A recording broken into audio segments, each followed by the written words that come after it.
بسم اللہ الرحمن الرحیم نحمدہ ونصلی ونسلم علی رسولہ الکریم اما بعد۔ ناظرین کرام، J T R media house کے پروگرام آپ کے مسائل کا حل کے ساتھ آپ کا میزبان آصف الرحمن سنان حاضر خدمت ہے۔ ہمارا یہ پروگرام بنیادی طور پر اس مقصد کے لیے شروع کیا گیا ہے کہ ہم روزمرہ کے مسائل کا فوری جواب حاصل کر سکیں۔ جو ہمارا ایک رسمی طریقہ کار ہے مسائل پوچھنے کا دارالفتاء کے ذریعے سے، اس میں مسائل کا جواب ملنے میں قدرے تاخیر ہو جاتی ہے، جبکہ سوال کرنے والوں میں سے بہت کا یہ اصرار ہوتا ہے کہ انہیں فوری طور پر جواب چاہیے۔ تو اگر کوئی مسئلہ بہت زیادہ تحقیق طلب نہ ہو، اس صورت میں ہم تمام مسائل کو جو آپ ہمارے پروگرام کے کمنٹس میں درج کرتے ہیں، ہم انہیں لیتے ہیں اور فوری طور پر ان کا جواب دینے کی کوشش کی جاتی ہے۔ تو آپ حضرات سے یہ گزارش ہے کہ اس پروگرام میں بھرپور انداز سے شرکت فرمائیں اور جو بھی مسائل آپ کو روزمرہ کی زندگی میں پیش آتے ہیں انہیں ہمارے اس پروگرام کے لائیو پروگرام کے کمنٹس میں درج کیجئے، باری آنے پر ان کا جواب دیا جائے گا۔ ہماری آج کی نشست میں مہمانان گرامی میں شامل ہیں جناب مفتی محمد حسین خلیل خیل صاحب۔ آپ دارالفتاء جامعۃ الرشید کے سینئر مفتی حضرات میں سے ہیں، جامعہ کے شعبہ کلیہ فقہ المعاملات المالیہ والعلوم الاداریہ کے اسسٹنٹ ڈائریکٹر ہیں، بینک اسلامی کے شریعہ بورڈ کے ممبر ہیں اور اس کے علاوہ ایک طویل عرصہ سے فتویٰ کی خدمات سر انجام دے رہے ہیں۔ ہمارے دوسرے معزز مہمان جناب مفتی احمد خان صاحب، آپ جامعۃ الرشید کے دارالفتاء کے ایسوسیٹ مفتی ہیں، اس کے علاوہ بینک اسلامی کے شریعہ ڈپارٹمنٹ کے آپ ممبر ہیں اور کا طویل عرصے سے فتوی کی خدمات سر انجام دے رہے ہیں۔ ہم اپنے سوالات کا آغاز کرتے ہیں۔ پہلا سوال جناب مفتی محمد حسین خلیل خیل صاحب سے پوچھا ہے مکہ مکرمہ سے نسرین صاحبہ نے۔ وہ کہتی ہیں کہ مجھے سر درد کی ایک خاص قسم کے سر درد کی بیماری ہے جسے مائیگرین کہا جاتا ہے اور یہ درد بہت ناقابل برداشت ہوتا ہے۔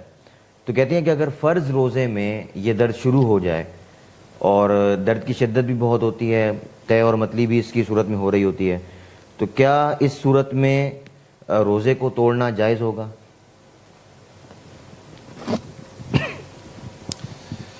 بسم اللہ الرحمن الرحیم۔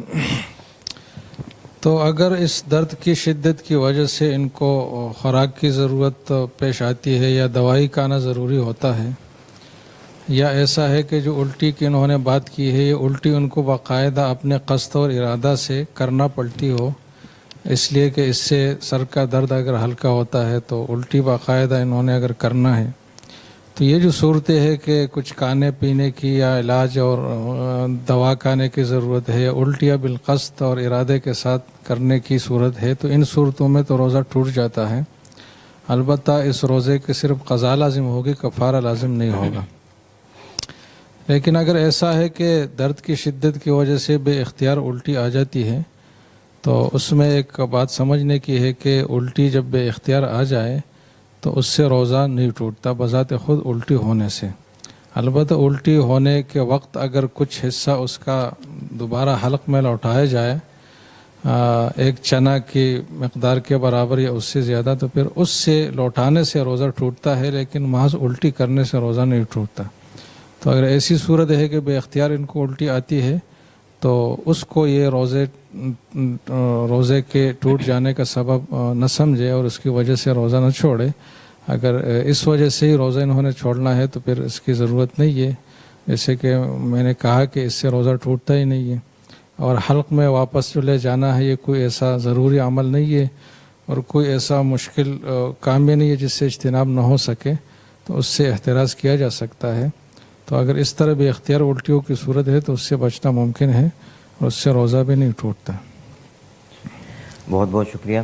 کابل سے حمید اللہ صاحب کا سوال ہے۔ وہ کہتے ہیں کہ اگر روزے کا وقت شروع ہو جائے اور منہ میں کھانے کا کچھ ذائقہ رہ گیا ہے یا دانتوں میں گوشت وغیرہ کے ذرات پھنسے ہوئے ہیں تو اس صورت میں روزے اور نماز کا کیا حکم ہوگا؟ چھوٹے چھوٹے ذرات سے، خواہ وہ روٹی کے ذرات ہو یا گوشت کے ٹکڑے ہو چھوٹے چھوٹے، اس سے تو کوئی فرق نہیں پڑتا، اگرچہ بہتر بہرحال یہ ہے کہ سحری کھانے کے بعد منہ کو خوب صاف کیا جائے، یہ صفائی ستھرائی کا بھی تقاضا ہے، اور روزے کو بالکل کسی بھی قسم کے خوراک اور کھانے پینے سے بچانے ایک پسندیدہ اور سب سے جو بہتر درجہ ہے وہ ہے۔ لیکن جہاں تک روزہ ہونے نہ ہونے کی بات ہے تو اس کی تفصیل یہ ہے کہ اگر دانتوں میں جو روٹی کا ٹکڑا یا گوشت کا پسا ہے اگر وہ ایک چنے کے مقدار کے برابر یا اس سے زیادہ ہے تو اس کے نگلنے سے روزہ ٹوٹ جاتا ہے، لیکن اگر اس سے کم مقدار ہے تو اس سے روزہ نہیں ٹوٹتا۔ اور اس طرح نماز کا بھی انہوں نے پوچھا ہے تو نماز کے بھی یہی اصول ہے کہ اگر چنے کی مقدار یا اس سے زیادہ نگل لیا تو نماز ٹوٹ گئی، اور اگر اس سے کم ہے تو نماز برقرار ہے۔ اور دونوں جگہ اس کی وجہ ایک ہی ہے کہ کھانے کا عمل کب کہا جائے گا، تو شریعت میں بہت چھوٹی چیزوں کا اعتبار نہیں ہوتا جس سے بچنا ممکن نہیں ہوتا عام طور پر، تو چھوٹے چھوٹے ذرات تو منہ میں رہ ہی جاتے ہیں اور وہ تھوک کے ساتھ نگل بھی جاتے ہیں، تو شریعت نے اتنی سختی نہیں رکھی، بلکہ ایک معتدبی مقدار، ایک سگنیفیکنٹ اماؤنٹ کو مدار بنایا کہ اگر ایک چنا کی مقدار جو عام طور پر اتنا نہیں ہوتا اگر وہ یا اس سے زیادہ ہے تو پھر یہ مؤثر ہوگا اور اس سے روزہ بھی ٹوٹ جائے گا، کیونکہ اس میں کھانا پائے گیا اور نماز بھی ٹوٹ جائے گی اس لیے کہ اس میں کھانے کا عمل پائے گا، اور اس طرح ایک غیر متعلقہ عمل سے نماز ٹوٹ جاتا ہے۔ تو یہ اصول ہے اس حوالے سے۔ بہت بہت شکریہ۔ دبئی سے محمد اشفاق صاحب کا سوال ہے، وہ کہتے ہیں کہ کیا کسی دوسرے کی طرف سے نفلی روزہ رکھا جا سکتا ہے یا اپنی نفلی روزے کا ثواب دوسرے کو پہنچایا جا سکتا ہے؟ جی، اس کو اصال ثواب کہا جاتا ہے اصطلاح میں، تو اہل سنت والجماعت کی جمہور کا اکثریت کا جو رائے ہے وہ یہ ہے کہ یہ درست ہے، کسی بھی عمل کی نیک عمل کا ثواب کسی اور کو پہنچایا جا سکتا ہے، اور اس پہنچانے کا مطلب یہ نہیں ہوگا کہ یہ آدمی اس ثواب سے محروم ہوگا، اس کو بھی ثواب ملے گا بلکہ اس سے بڑھ کر ملے گا جو اصال ثواب نہ کرنے کی صورت میں ہے، اور جس کو پہنچانا مقصود ہے تو اس کو بھی ثواب اس کا پہنچ جائے گا۔ تو درست ہے۔ اور انہوں نے جو سوال میں دو باتیں کی ہے کہ جو ہے نا نفل روزہ کسی کی طرف سے یا کسی کی طرف سے نیت کرنا، تو ان دو میں کوئی خاص فرق نہیں ہے، مطلب دونوں جگہ ایک ہی ہے کہ روزہ تو اس کا اپنا ہوگا اور عبادت اپنی طرف سے اس کی ادا ہوگی، البتہ اس کا جو ثواب ہے وہ دوسرے کو پہنچ جائے گا، تو یہ روزہ اس کا اپنا ہوگا، دوسرے کا روزہ اس کو نہیں کہا جائے گا۔ بہت بہت شکریہ۔ مفتی احمد خان صاحب سے ریاض سے نبیلہ سعد صاحبہ نے سوال کیا ہے، کہتے ہیں کہ اگر ہاتھ یا پیر پر ویزلین لگی ہوئی ہو اور اس صورت میں وضو کیا جائے تو کیا وضو ہو جائے گا؟ بسم اللہ الرحمن الرحیم۔ ویزلین لگانے کا جو عام طریقہ ہے کہ اس کو لگا کر ملا جاتا ہے اور وہ گویا جسم کے ساتھ بالکل مل جاتی ہے اور اس کی ایسی ہی کیفیت ہو جاتی ہے جیسے انسان کے جسم پر کوئی تیل لگایا جائے، تو اگر ایسی کیفیت ہو جائے تو اس میں تو کوئی اشکال کی بات نہیں ہے کہ وضو اور غسل وغیرہ یہ درست ہو جائیں گے۔ لیکن اگر اس کو اسی طرح جو اس کا ٹھوس جسم ہے وہ برقرار رہے تو اس کیفیت میں ہی اگر اس کو رہنے دیا جائے تو پھر اس کی دو صورتیں ہیں، ایک یہ ہے کہ کسی ضرورت کی وجہ سے اس طرح کیا جائے، مثلا بعض لوگوں کی ایڑیاں بہت زیادہ پھٹ جاتی ہیں، اب وہ اس پھٹن کے اندر ویزلین لگا دیں تاکہ پانی ان میں نہ لگے اور وہ زخم ہو جاتے ہیں، وہ پانی اس میں نقصان دیتا ہے، تو اگر ایسی کسی ضرورت کی وجہ سے اسی طرح ٹھوس حالت میں لگائی جائے ویزلین تو پھر تو کوئی حرج نہیں ہے، وضو اور غسل درست ہو جائیں گے۔ لیکن اگر بلا کسی ضرورت کے اس طرح کیا جائے تو وہ چونکہ اس کا پورا جسم ایک برقرار رہتا ہے اور وہ پانی کے پہنچنے سے رکاوٹ بنتا ہے تو پھر وضو درست نہیں ہوگا۔ تو بہرحال جو نارمل طریقہ ہے کہ جس میں اس کو جسم کے ساتھ رگڑ دیا جاتا ہے اور بالکل وہ ایک محض ایسا محسوس ہوتا ہے کہ جسم میں کچھ جیسے چکنائی لگ گئی ہے، تو اس کی وجہ سے وضو اور غسل میں کوئی معنی نہیں ہے، وضو اور غسل درست ہو جاتا ہے۔ بہت بہت شکریہ۔ آفریدی صاحب ہیں، زمیم خان آفریدی صاحب، ان کا سوال ہے کہ کیا خون نکلنے سے وضو ٹوٹ جاتا ہے؟ اصل مسئلہ یہ ہے کہ خون نکل کر اگر بہہ جائے تو پھر وضو ٹوٹ جاتا ہے، اور اگر زخم سے بہے نہیں صرف ظاہر ہو تو وضو نہیں ٹوٹتا، اور یہ بہنے کی مقدار یہ ہے کہ جو زخم کا سر ہے اس کے حدود سے خون باہر نکل جائے، تو اگر اس کی حدود سے باہر نکل گیا تو یہ سمجھا جائے گا کہ یہ بہتا ہوا خون ہے اور اس کی وجہ سے وضو ٹوٹ جائے گا، اور اگر زخم کی حدود کے اندر ہی رہتا ہے خون، اگرچہ ظاہر ہو گیا ہے، تو اس کو بہتا ہوا خون نہیں سمجھا جائے گا اور اس کی وجہ سے وضو بھی نہیں ٹوٹے گا۔ دبئی سے عرفان صاحب کا سوال ہے، وہ کہتے ہیں کہ اگر کسی پر غسل جنابت فرض ہے، اس صورت میں اگر وہ پانی پینا چاہتا ہے تو کیا وہ غسل کرنے سے پہلے پانی پی سکتا ہے؟ جی بالکل، پانی تو پی سکتا ہے، لیکن بہتر ان کے لیے یہ ہے کہ پہلے کلی کر لیں اور پھر پانی پئیں، کیونکہ جنابت کی حالت میں بغیر کلی کیے کچھ کھانا پینا یہ ناپسندیدہ ہے، مکروہ تنزیہی ہے۔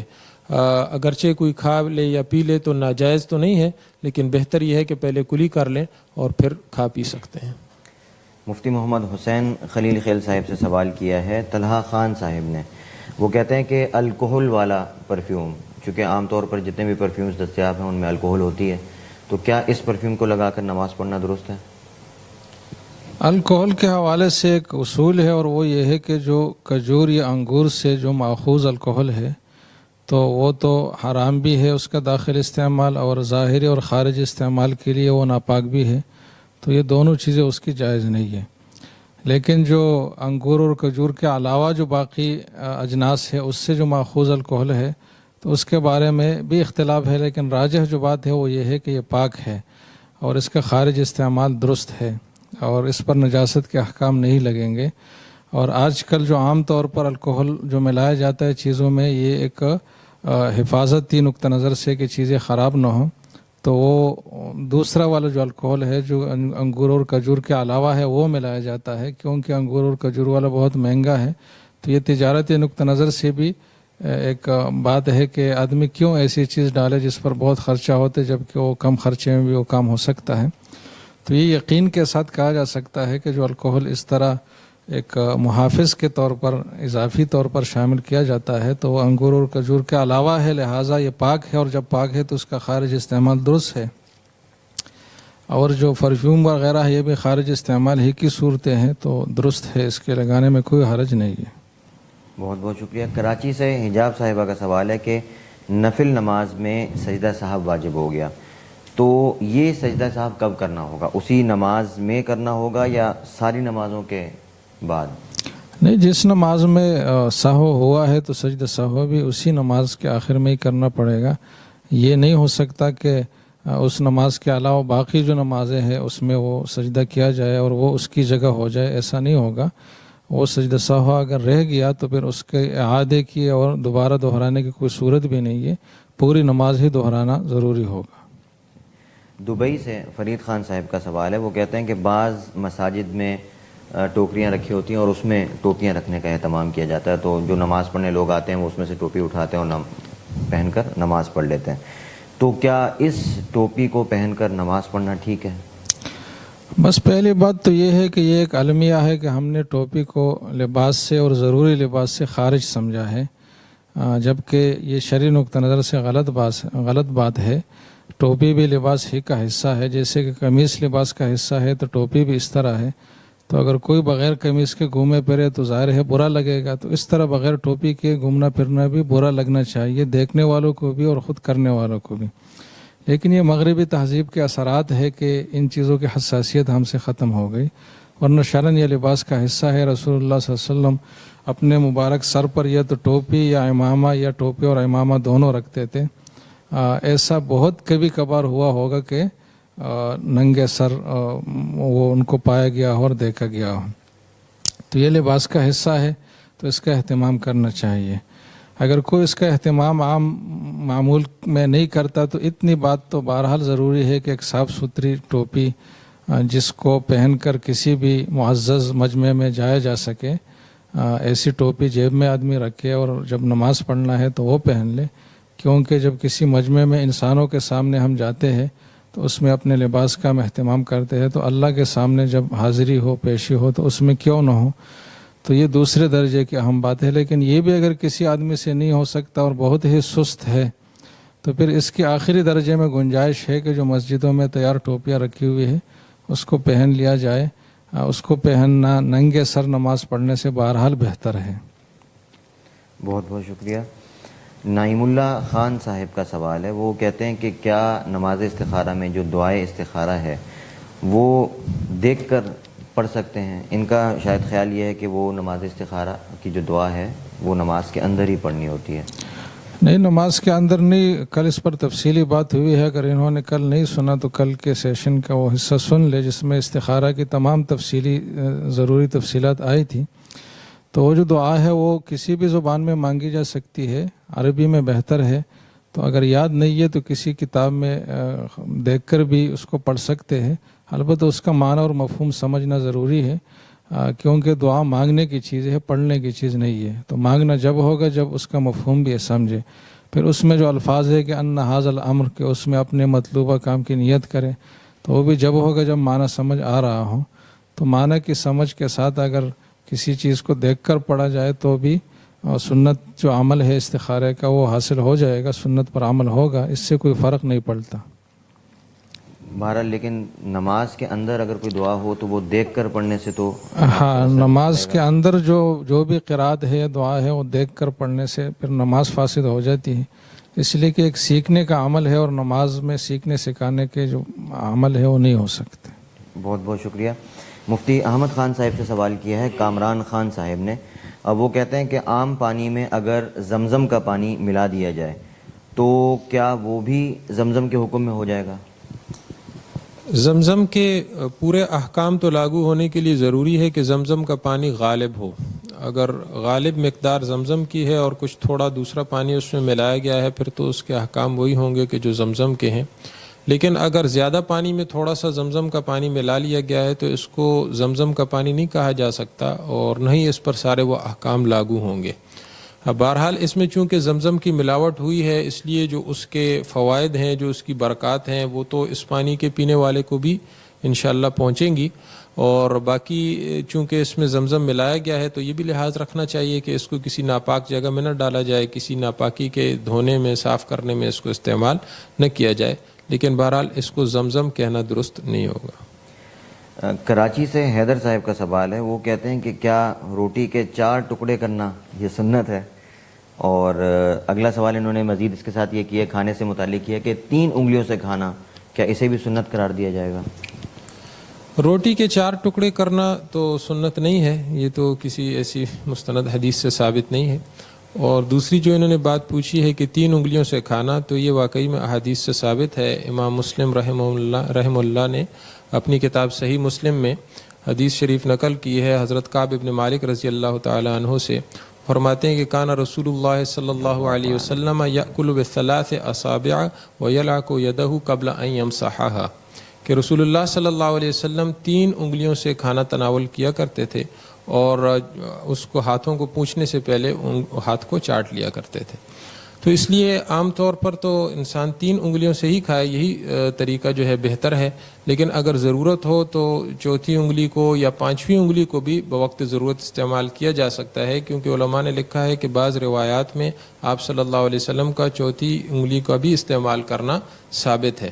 تو بعض چیزیں ایسی ہوتی ہیں کہ جن کے کھانے میں 3 سے زیادہ انگلیوں کو استعمال کرنے کی ضرورت پیش آ جاتی ہے، تو اگر کسی نے استعمال کر لی تو شرعاً کوئی حرج نہیں ہے. لیکن عام طور پر 3 انگلیوں سے ہی کھانا جو ہے یہ بہتر ہے. بہت بہت شکریہ. بہار انڈیا سے ام سدرہ رحمانی صاحبہ کا سوال ہے. وہ کہتی ہیں کہ کیا یہ بات درست ہے کہ کسی کے انتقال کے بعد 75,000 مرتبہ پہلا کلمہ جو ہے وہ بطور ایصال ثواب پڑھا جائے اور اس کا ایصال ثواب انہیں کر دیا جائے تو اس سے ان کے عذاب قبر میں تخفیف ہو جاتی ہے اور ان کی مغفرت ہو جاتی ہے؟ اس حوالے سے فرمائیں کہ یہ جو عمل ہے اس کا کیا حکم ہے؟ یہ جو عدد انہوں نے ذکر کیا 75,000، یہ تو کسی مستند حدیث سے ثابت نہیں ہے. اور ویسے کلمہ طیبہ پڑھنا بہت افضل بات ہے، بہت بڑی فضیلت کی اور ثواب کی بات ہے. اور جس طرح بھی ایک سوال میں حضرت نے فرمایا کہ اہل سنت والجماعت کے جمہور حضرات کا یہ نظریہ ہے اور عقیدہ ہے کہ ایصال ثواب دوسرے کو نیک اعمال کا کیا جا سکتا ہے. تو کلمہ طیبہ چونکہ ایک بڑا افضل عمل ہے، اس کا ایصال ثواب کرنا بھی بہت اچھی بات ہے اور اپنے جو مرحومین ہیں ان کو ایصال ثواب کرنا چاہیے، جتنا زیادہ سے زیادہ ہو سکے کرنا چاہیے. لیکن یہ جو مخصوص عدد کی انہوں نے فضیلت بیان کی ہے تو یہ کسی مستند روایت سے ثابت نہیں ہے. باقی جو بھی ایصال ثواب کریں گے تو یہ انشاءاللہ ان کے مرحوم جو ہیں ان کے لیے نفع کا باعث بنے گا اور عذاب قبر کی تخفیف کا باعث انشاءاللہ بنے گا. بہت بہت شکریہ. اسی ایصال ثواب سے متعلق ایک اور سوال ہے، کوئٹہ سے عبد المنان صاحب نے کیا ہے. وہ کہتے ہیں کہ کیا ایسی کوئی روایت ہے کہ احادیث میں کہ جو شخص جمعہ کی نماز کے بعد 7 مرتبہ سورہ فاتحہ، 7 مرتبہ سورہ اخلاص، 7 مرتبہ سورہ فلق اور 7 ہی مرتبہ سورہ ناس پڑھے تو اس کے پچھلے گناہ معاف ہو جائیں گے؟ تو یہ جو ایک خاص عمل ہے ان خاص تعداد کے ساتھ اور جمعہ کے دن جمعہ کی نماز کے بعد، کیا یہ عمل مسنون ہے؟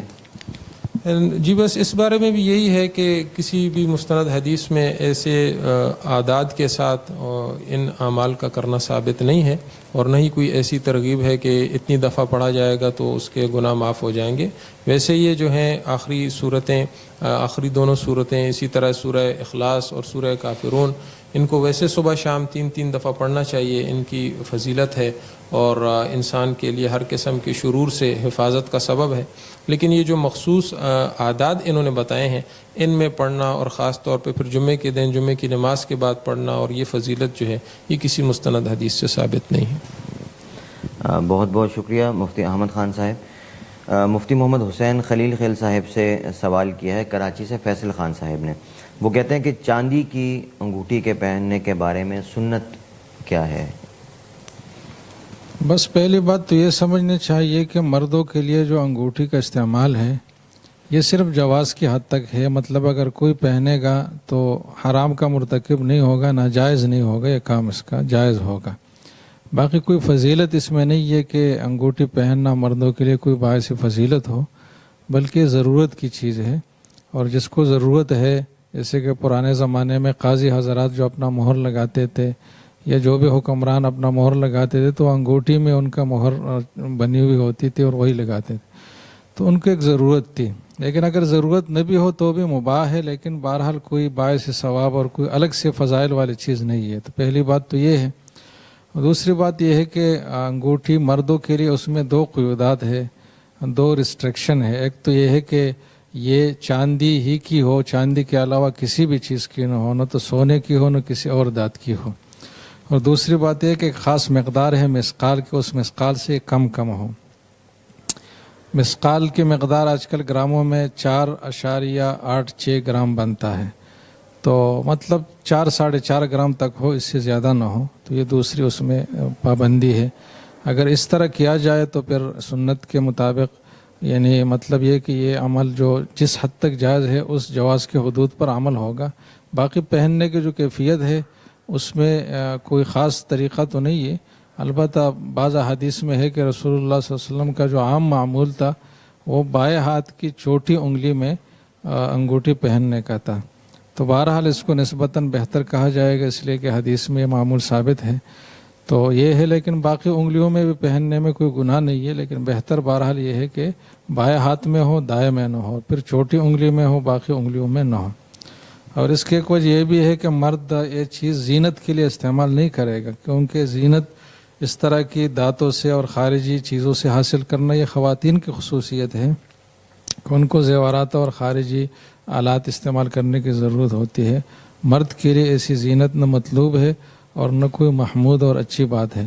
تو زینت کی نیت بھی اس میں نہیں ہونی چاہیے اور ایسے طریقے پر اس کو نہیں پہننا چاہیے جس میں خوبصورتی جھلکے. بس محض ایک جواز کی حد تک اتنا عمل ہو کہ بس اس میں نہ خواتین سے مشابہت ہو اور نہ اس میں کوئی زیادہ اسراف ہو اور نہ اس خاص مقدار سے اضافہ ہو جو میں نے ابھی عرض کر دیا. بہت بہت شکریہ. سعودی عرب سے اللہ دیتا صاحب کا سوال ہے. وہ کہتے ہیں کہ میرے ایک دوست نے بیوی سے یہ کہہ کر علیحدگی اختیار کی ہے کہ قرآن پاک گواہ ہے کہ میں نے تمہیں طلاق دی طلاق دی طلاق دی، 3 مرتبہ یہ الفاظ کہے. اب کہتے ہیں کہ دونوں رجوع کے لیے رضامند ہیں، تو اب کیا رجوع کی کوئی صورت ہے؟ رجوع کی صورت تو نہیں ہے، کیونکہ رجوع کا مطلب یہ ہے کہ کوئی نیا نکاح کیے بغیر دوبارہ جو ہے نا اسی بیوی کو بیوی کہہ کر سابقہ ازدواجی تعلق کو جاری رکھا جائے. تو نہ رجوع کی صورت ہے اور نہ تجدید نکاح کی صورت ہے کہ نیا نکاح کیا جائے اور اس بیوی سے سابقہ جو ازدواجی تعلق ہے وہ نئے نکاح کے بعد جاری رکھا جائے۔ یہاں ایک تیسری صورت شرعاً ممکن رہی ہے اور وہ یہ ہے کہ یہ خاتون اس طلاق کی عدت گزارے، اگر اس کو ماہواری آتی ہے تو 3 ماہواریہ گزارے، اس کے بعد یہ کسی اور آدمی سے نکاح کر لے، اور اس نکاح میں ایسی کوئی شرط نہ ہو کہ یہ نکاح وقتی طور پر ہے، عارضی ہے اور اس کا مقصد یہ ہے کہ پہلے کے پاس جایا جا سکے، بالکل ابسولوٹ اور مطلق نکاح ہو اور دائمی رہنے کی نیت سے نکاح ہو۔ پھر بعد میں اتفاقاً اگر وہ دوسرا جو مرد ہے جو ابھی شوہر بن گیا، اگر وہ اس کو طلاق دے یا وہ فوت ہو جائے یا ان میں علیحدگی خلا وغیرہ کے ذریعے ہو جائے اور پھر اس کی عدت بھی گزر جائے، تو پھر یہ امکان ہے کہ یہ اس پہلے شوہر کے پاس آ سکے، اس کے علاوہ کوئی صورت نہیں ہے اس کی۔ بہت بہت شکریہ۔ اسلام آباد سے شیوانہ آوان صاحب کا سوال ہے، وہ کہتے ہیں کہ شوہر نے نکاح کے وقت بیوی کو کسی شرط کی وجہ سے طلاق کا اختیار دے دیا تھا، تو کیا اس شرط کے علاوہ کسی اور وجہ سے بیوی خود کو طلاق دے سکتی ہے؟ دوسرا سوال انہوں نے علیحدہ کیا ہے، پہلے میرا خیال ہم اس سوال کو دیکھ لیتے ہیں اور دوسرے سوال جی، اس کا جواب تو یہ ہے کہ شوہر ہی کا اصل اختیار ہے طلاق دینے کا، بیوی کے پاس یہ اختیار نہیں ہے کہ وہ شوہر کو طلاق دے۔ البتہ شوہر نے اگر کسی خاص صورتحال میں کسی خاص شرط کے پائے جانے پر بیوی کو یہ حق منتقل کیا ہے تو اس خاص شرط کے پائے جانے کے بعد ہی پھر بیوی کو یہ حق ہے کہ اپنے اوپر طلاق واقع کرے، اور اس میں بھی یہ بات ضروری ہے کہ جس مجلس میں اس شرط کی وہ شرط پائی گئی، خواہ وہ کرنے کی کسی چیز کے کرنے کی شرط یا نہ کرنے کی، تو جس مجلس میں وہ شرط پائی گئی تو اس مجلس کے برخاست ہونے سے پہلے بیوی اپنے اوپر طلاق واقع کرے۔ اگر وہ مجلس ختم ہوئی تو بھی یہ اختیار بیوی کے ہاتھ سے نکل گیا، اور اس شرط کے علاوہ کوئی اور صورتحال ہو اور اس میں بیوی اپنے اوپر طلاق واقع کرے تو اس کی کوئی حیثیت نہیں ہے اور شرعاً اس کا کوئی اثر نہیں ہوگا، کیونکہ یہ طلاق جزوی اور مخصوص شرط کے ساتھ اور مخصوص صورتحال میں منتقل ہوئی تھی، عام اختیار بیوی کو اس کا نہیں دیا گیا تھا۔ بہت بہت شکریہ۔ دوسرا سوال انہوں نے یہ کیا ہے، وہ کہتے ہیں کہ کیا قبرستان میں قبر پر قرآن مجید پڑھا جا سکتا ہے؟ بس بہتر تو بہرحال یہ نہیں ہے کہ قرآن کریم قبرستان لے جایا جائے اور وہاں اس کی تلاوت کی جائے، لیکن یہ ناجائز بھی نہیں ہے۔ اگر کوئی وہاں تلاوت کرتا ہے، خواہ زبانی ہو خواہ قرآن میں دیکھ کر ہو، تو یہ جائز ہے، اس میں کوئی حرج نہیں ہے۔ البتہ اگر اس کو الگ سے ایک فضیلت والا عمل سمجھا جائے کہ قبرستان میں قرآن لے جانا، اور خصوصاً پھر وہاں جیسے کہ آج کل رواج ہے کہ قاریوں کو جمع کر کے قبر کے گرد ایک دائرہ بنایا جائے اور اس میں ختم قرآن ہو، تو اس کو ایک الگ حیثیت اور اہمیت اور فضیلت دی جاتی ہے، تو یہ بات پھر غلط ہے، یہ بدعت کے زمرے میں بات شمار ہوگی۔ لیکن اگر اس طرح کوئی خاص اس میں اہمیت کا عقیدہ بھی نہیں ہے اور خاص کسی کیفیت کو ضروری یا اہم بھی نہیں سمجھا جاتا، اور کوئی قرآن وہاں لے جاتا ہے یا زبانی طور پر قرآن کی تلاوت کرتا ہے، اور آس پاس کا ماحول بھی کوئی ایسا گندا نہیں ہے جہاں قرآن لے جانا مناسب نہ لگے، تو پھر اس میں کوئی حرج نہیں ہے۔ بہت بہت شکریہ مفتی صاحب۔ مفتی احمد خان صاحب سے کابل سے حمید اللہ صاحب نے سوال کیا ہے، وہ کہتے ہیں کہ خطبہ جمعہ میں جب امام صاحب یہ آیت تلاوت کرتے ہیں ان اللہ و ملائکتہ یصلون علی النبی یا ایھا الذین آمنوا صلوا علیہ وسلموا تسلیما، تو اس وقت یا جب خطبے میں آپ علیہ الصلوۃ والسلام کا نام آئے اس وقت درود پاک پڑھنا چاہیے یا خاموش رہنا چاہیے؟ جمعہ کے خطبہ کے دوران احادیث میں یہ حکم آیا ہے کہ کوئی بات چیت نہ کی جائے، اور اس کی سختی سے ممانعت آئی ہے، اس لیے جب خطبہ ہو رہا ہے تو اس میں کسی قسم کی بھی بات کرنے کی اجازت نہیں ہے، اور اسی طرح درود شریف پڑھنا یا اور کوئی ذکر کرنا اس کی بھی اجازت نہیں ہے۔ اس لیے اگر آپ صلی اللہ علیہ وسلم کا نام آتا ہے یا یہ آیت پڑھی جاتی ہے تو دل میں تو درود شریف پڑھا جا سکتا ہے، لیکن زبان سے پڑھنے کی اجازت نہیں ہے۔ بہت شکریہ۔ امریکہ سے محمد فاروق صاحب کا سوال ہے، وہ کہتے ہیں کہ بیٹھ کر نماز پڑھنے کی صورت میں سجدہ کے دوران جو ہاتھ ہیں وہ گھٹنوں پر رکھے جائیں گے یا گھٹنوں سے آگے لے جا کر پھر سجدہ کرنا ہوگا؟ بس ہاتھ جو ہیں وہ گھٹنوں پر ہی رکھے جائیں، لیکن ذرا جھکا زیادہ جائے، یعنی رکوع میں اور سجدے میں یہ فرق ہونا چاہیے کہ سجدے میں زیادہ جھکا جائے اور رکوع میں اس کی نسبت کم جھکا جائے، تاکہ یہ فرق واضح ہو جائے کہ یہ رکوع ہے اور یہ سجدہ ہے. لیکن ہاتھ بہرحال گھٹنوں پر ہی رکھے جائیں، آگے رکھنے کی ضرورت نہیں ہے. بہت شکریہ. گھوٹکی سے اعجاز احمد صاحب کا سوال ہے کہ نماز میں بے اختیار منہ سے بات نکل جائے تو کیا اس صورت میں بھی نماز ٹوٹ جائے گی؟ جی بالکل، اگر اس قسم کی بات ہے جو نماز سے خارجی کوئی بات ہے تو ظاہر ہے کہ ان کی جو سوال ہے یہ اسی صورت سے متعلق ہے کہ کوئی عام جو ہم آپس میں بات چیت کرتے ہیں تو ایسی کوئی بات ان کے منہ سے بے اختیار نماز کے دوران نکل گئی تو یہ اگرچہ بھول کر ہو یا بے اختیار ہو تو اس سے نماز ٹوٹ جائے گی، اس نماز کو دوبارہ پڑھنا پڑے گا. مفتی محمد حسین صاحب سے سوال کیا ہے انور خان صاحب نے. وہ کہتے ہیں کہ ایک شخص نے اپنی بیوی کو کہا کہ اگر تم اپنے ابو کے گھر گئی تو تمہیں طلاق ہے، پھر کچھ دنوں بعد وہ شرط واپس لے لیتا ہے، تو کیا یہ تعلیق کرنے کے بعد واپس لینا، اس طرح اس سے تعلیق واپس ہو جائے گی؟ نہیں جی، جب ایک بار طلاق معلق ہوئی کسی چیز پر، اس کو مربوط کیا گیا تو اس کے بعد اس سے رجوع نہیں ہو سکتا. اگر اس کو اپنے رویے پر ندامت ہو جائے تو اس کی کوئی صورت نہیں ہے. البتہ انہوں نے جو الفاظ استعمال کیے ہیں کہ تمہیں طلاق ہے، تو اس صورت میں ایک طلاق رجعی واقع ہوگی، لہٰذا اس کے پاس اختیار ہوگا کہ اس طلاق کے اثر کو ختم کرے اور اس طریقے سے کہ بیوی کو بیوی کہہ دے اور رجوع کرے اس کی طرف، خواہ وہ زبانی طور پر ہو کہ میں آپ کے ساتھ زوجیت کو برقرار رکھتا ہوں یا ازدواجی تعلقات قائم کرنے کے ذریعے سے ہو، تو اس طریقے سے اس طلاق کا اثر ختم ہوگا اور دوبارہ اس کے لیے ازدواجی زندگی گزارنا درست ہوگا. لیکن اس شرط ہی کو ختم کیا جائے اس کی کوئی صورت نہیں، یہ ختم نہیں ہو سکتی. بہت بہت شکریہ. مانچسٹر سے محمد شیراز صاحب کا سوال ہے. وہ کہتے ہیں کہ بیوی کے خامن پر کیا حقوق ہیں؟ اگر بیوی ہالیڈے پر جانے کی خواہش کرتی ہے اور خامن یہ خواہش پورے کرنے کی حالت میں نہ ہو تو کیا یہ بیوی کی حق تلفی شمار ہوگی یا بیوی کو انکار کرنے کا حق ہے خامن کو ایسی صورت میں؟ بس جو ضروری اور لازمی حق ہے جس کے ادا نہ کرنے سے شوہر گناہ گار شمار ہو اور دنیا اور آخرت میں اس سے سوال کیا جا سکے، تو وہ تو 3 ہی حقوق ہے کہ نان، نفقہ اور سکنا ہے. یعنی کھانے پینے کا انتظام کرے بیوی کے لیے شوہر، اور یہ کہ اس کو لباس فراہم کرے، اور یہ بھی اپنی استطاعت کے بقدر جتنی اس کی مالی وسعت ہے اس حساب سے پھر یہ چیزیں فراہم کرنا شوہر کے اوپر ضروری ہے. اور ایک اور چیز ضروری ہے ازدواجی تعلقات کے حوالے سے کہ 4 مہینے میں اگر کوئی عذر نہیں ہے شوہر کو تو ازدواجی تعلق بھی قائم کرے. باقی اس کے علاوہ جو چیزیں ہیں تو وہ آپس کے ماحول کو ہم آہنگ اور خوشگوار بنانے کے لیے ہے، تو اس میں شوہر جتنا کر سکے اس کو کرنا چاہیے. اس لیے کہ ان حقوق کی رعایت جو واجبی حقوق ہے، واجب جو حقوق ہے، ان کی رعایت بھی جب ہوگی جب ماحول آپس میں مناسب ہو، خوشگوار ہو، ملائم ہو. تو اس کے لیے ضروری ہے کہ بیوی کے ساتھ تفریح اور اس طرح کے جو مواقع ہے اس میں شریک ہوا جائے اور بیوی کی اس طرح کی خواہشات کو پورا کیا جائے. ایک بہتر چیز ہے بشرطے کہ شرعی حدود کے اندر ہوں.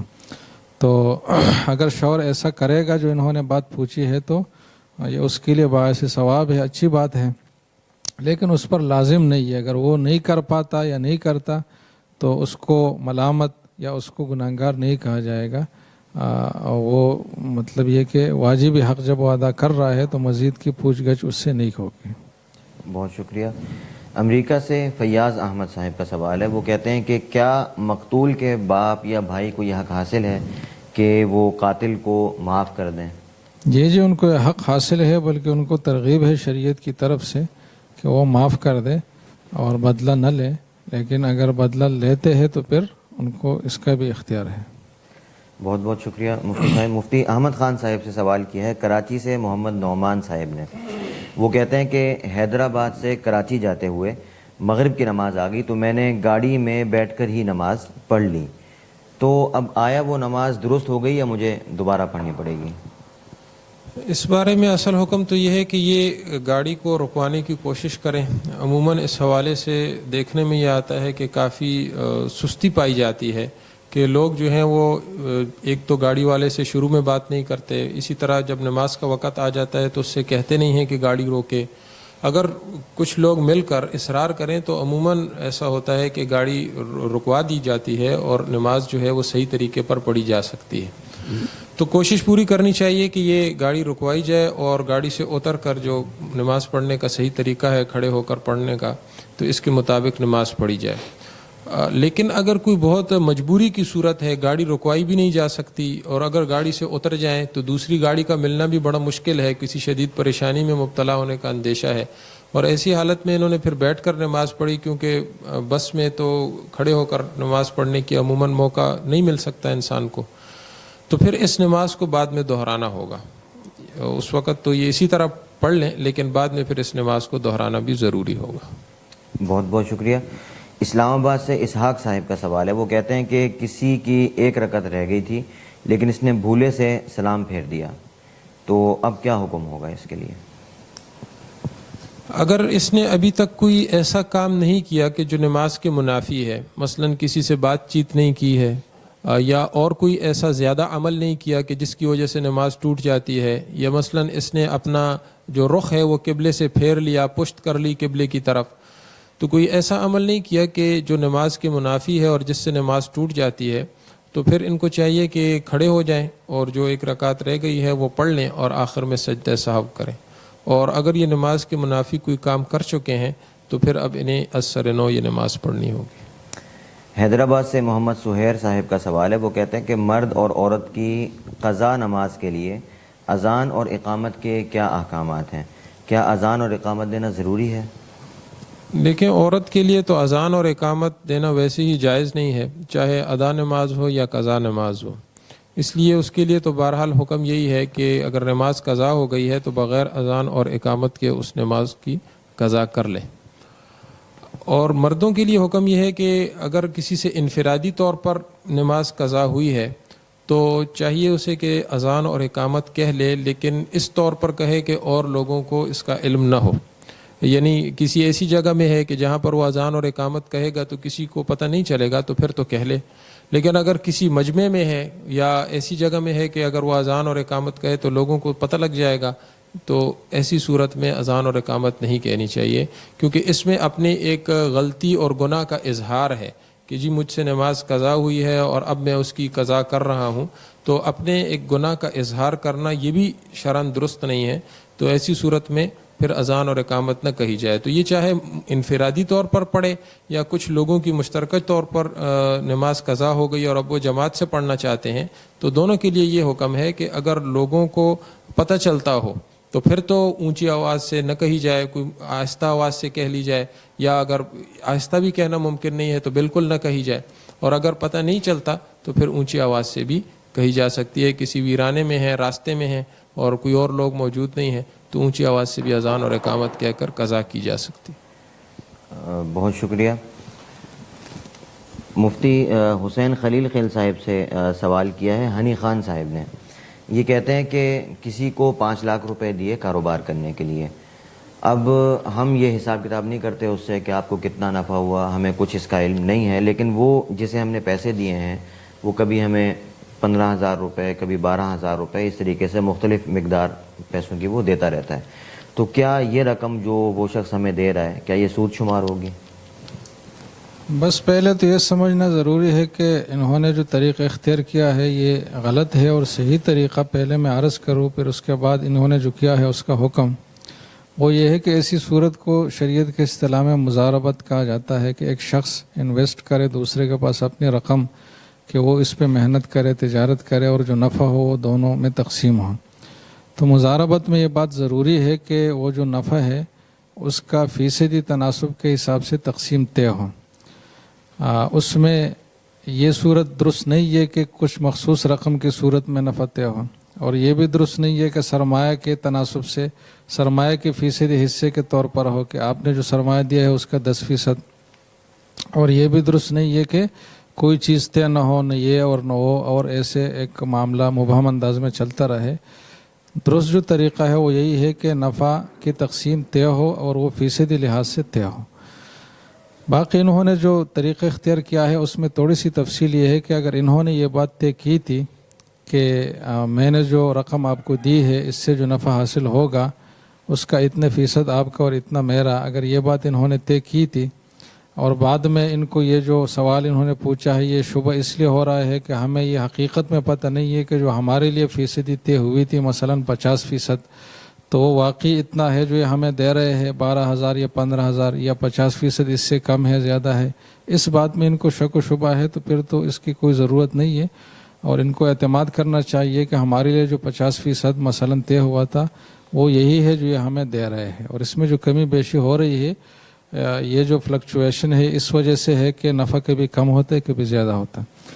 لیکن اگر انہوں نے ایسی کوئی بات طے کی نہ ہو اور بظاہر لگتا بھی یہی ہے کہ انہوں نے ایسا کوئی طے کیا نہیں ہے، تو پھر انہوں نے جو معاملہ کیا ہے اس کا جو حقیقی حکم ہے وہ یہ ہے کہ ان کی رقم میں جو دوسرے لوگوں نے محنت کی ہے ان کو ان کے محنت کی اجرت مثل دی جائے گی، یعنی اس جیسے لوگ یا اگر ایک ہے تو اس جیسے آدمی جب اس جتنی رقم کو ایسے کاروبار میں اتنے عرصے کے لیے لگائے رکھے تو اس کو اس محنت کا کیا معاوضہ ملتا ہے، تو ان کو تو اجرت مثل مل جائے گی، اور باقی جتنا بھی نفع ہوگا اس رقم کا تو وہ سارا اس رقم دینے والے کو ملے گا۔